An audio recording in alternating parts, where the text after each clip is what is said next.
आज से 2500 वर्ष पूर्व ये बात आपको लागू होती है सर। ये आरसीएम की जो कल्पना है ना, जिस निष्ठा से आपने ये बीज बोया है, तुकाराम महाराज कहते हैं कि शुद्ध बीजा पोटी फले रसाळ गोमटी। अगर बीज शुद्ध है, विचार शुद्ध है, कार्य शुद्ध है, दृष्टिकोण शुद्ध है और निर्धार शुद्ध है, निष्ठा शुद्ध है, तो ईश्वर भी आपके प्रयत्नों को रोक नहीं सकता। उसको आपको मदद करनी ही होगी, क्योंकि भीतर ईश्वर बैठा है। हम कहते हैं कि आत्मा ही परमात्मा है। कोई भी धर्म हो, हम एक दूसरे को जब मिलते हैं राम राम कहते हैं, जैन भाई मिलते हैं तो जय जिनेन्द्र कहते हैं। ये क्यों कहते हैं? क्योंकि हर एक में ईश्वर बसा है, और इसीलिए निष्ठा, कार्य करने की वृत्ति और मुझे जो करना है वो शुद्ध स्वरूप में होना चाहिए। भैया रात को 4 पैसे कम हो लेकिन नींद आनी चाहिए, चाहिए कि नहीं? चाहिए ना? वो नींद क्यों आएगी? ज्यादा पैसे होंगे तो विचार आएगा, अरे बाप रे वो इनकम टैक्स भरना पड़ेगा। नहीं तो जिनके यहां ईडियां लगती हैं, आपको मालूम है कैसे लगता है, उनको रात को नींद नहीं आती। इसलिए स्वास्थ्य भी अच्छा होना चाहिए। हमारा स्वास्थ्य अच्छा हो तो हम कार्य अच्छा कर सकते हैं। रोज सुबह उठकर प्राणायाम करें, थोड़ा सा चले, आरोग्य अच्छा रखे, क्योंकि शरीर जो है वो मशीन है।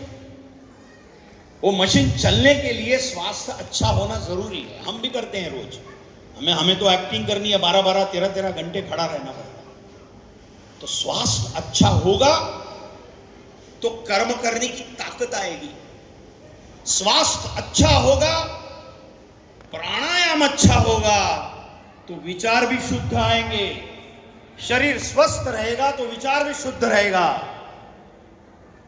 और दूसरी बात है सेवा। सेवा क्या है?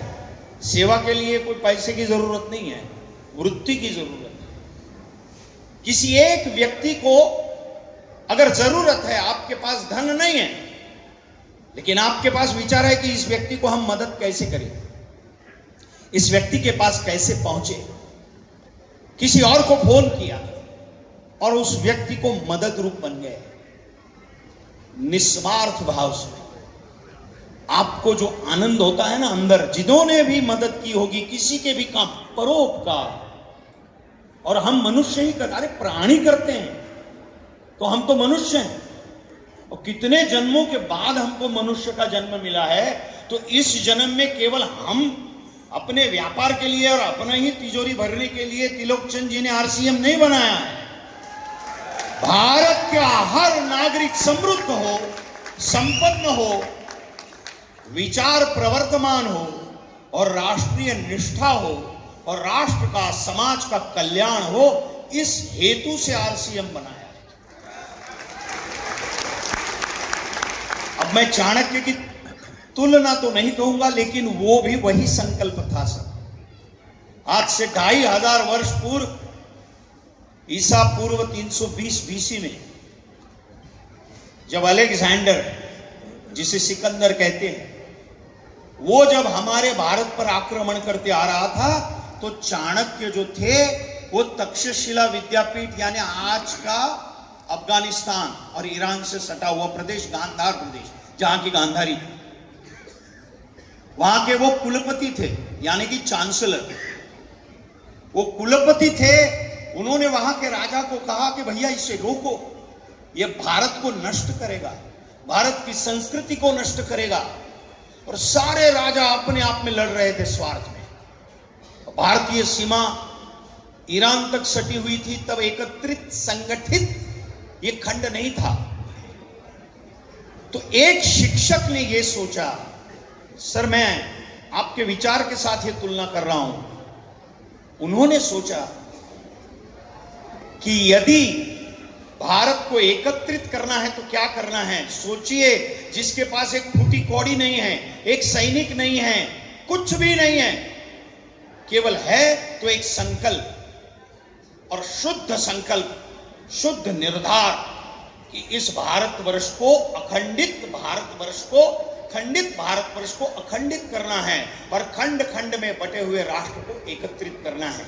ये बात उन्होंने उस समय सोची और केवल 10-12 वर्षों में उन्होंने ये करके दिखाया और सम्राट चंद्रगुप्त को सम्राट चंद्रगुप्त बनाया और भारतवर्ष को अखंडित किया। वो किसके बलबूते पे? क्योंकि भारत का हर नागरिक, हर राजा, हर व्यक्ति उनसे जुड़ा हुआ था, उनके विचारों के साथ जुड़ा हुआ था। इसलिए आदरणीय, आपने जो विचार कहा है ना आरसीएम का, वो यही कहता है कि हर व्यक्ति, हर भारत के नागरिक का उद्धार कैसे हो, उसका जीवन कैसे निष्ठावान बने और कैसे प्रेरणादायी बने। क्योंकि हम ये न सोचें कि हम क्या हैं, हम ये सोचें कि हम क्या बनना चाहते हैं। वो हमारा लक्ष्य जो है, हमारा गोल है, वो बिल्कुल साथ के रहेंगे तो कोई भी चीज असंभव नहीं है इस दुनिया में। लेकिन जैसे सर ने कहा वैसा आप निश्चित रूप से करिए, क्योंकि उनकी बात से मुझे एक चाणक्य का डायलॉग बोलता हूं मैं, और मेरी वाणी को मैं विराम देता हूं क्योंकि लोग सुबह से आए हुए हैं।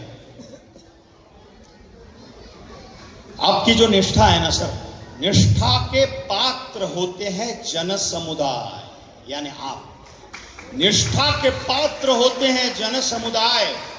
उन जन समुदायों के सुख, उन सुखों की व्यवस्था और व्यवस्था का धर्म, यही केवल उच्चाशय है।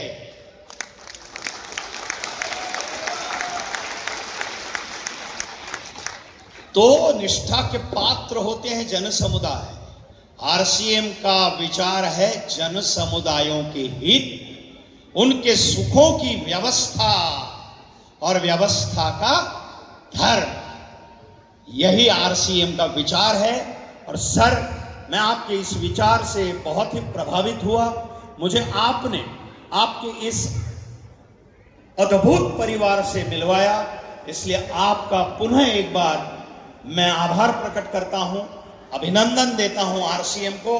और आरसीएम की ये रूपांतरण यात्रा जो है, उस रूपांतरण यात्रा को निश्चित रूप से सर, क्योंकि विचार शुद्ध है, निर्धार शुद्ध है और निष्ठावान है, इसलिए ये निश्चित रूप से सर सफल होगा, इसमें कोई शंका को स्थान नहीं है। और ये भारत सुदृढ़ होगा, भारत श्रेष्ठ होगा, और भारत की जो जीडीपी है वो भी चाणक्य चंद्रगुप्त के पीरियड जैसी होगी। बहुत बहुत धन्यवाद।